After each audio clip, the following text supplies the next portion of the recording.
ఇప్పుడు మా తాతగారి మామిడి తోట దగ్గర ఉన్నాము. చూడండి, ఈ సంవత్సరం కాపు తక్కువైనప్పటికీ ఈ మామిడి పళ్ళు అనేవి, మామిడి కాయలు అనేవి కింద పడిపోయి ఈ విధంగా కుళ్ళిపోయే పరిస్థితులు ఉన్నాయి. ప్రతి చెట్టు దగ్గర కూడా మీరు చూడవచ్చు.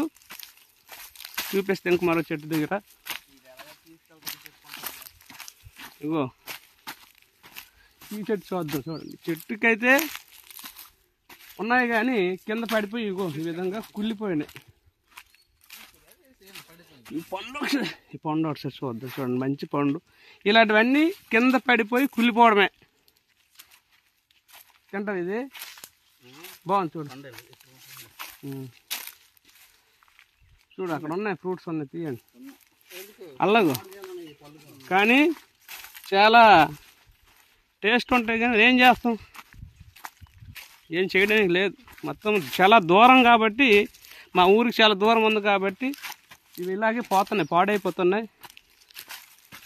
ఇదిగో ఇది నాటు చెట్టు కాదు, ఇది నాటు చెట్టు, నాటు మామిడి చెట్టు. ఇది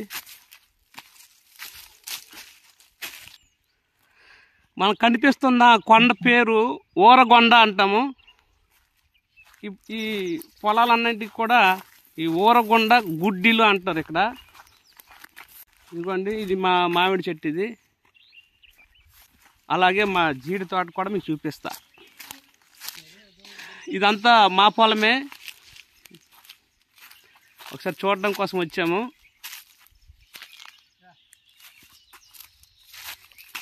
మా మామిడి చెట్టుకి పక్కనే పొలం. ఇంకా మీకు చూపిస్తా, చాలా ఉన్నాయి. చూడండి, ఈ సంవత్సరం మామిడి కాపు చాలా తక్కువ ఉన్నప్పటికీ కూడా ఈ కాసిన చెట్లు కూడా అన్ని కాయలన్నీ పడిపోయి ఈ విధంగా కుళ్ళిపోవడం తప్ప ఎవరో తీసుకెళ్లేది ఉండదు. ఎందుకంటే చాలా లాంగ్లో ఉన్నాం కదా. చూడండి, ఇవన్నీ పడిపోయినాయి. మంచివే కానీ ఎవరికి అవసరం లేదు. ఇవన్నీ కూడా మంచివే కానీ ఎవరు కూడా తీసుకువెళ్ళరు. ఈ సంవత్సరం కాపు చాలా తక్కువ అయినా సరే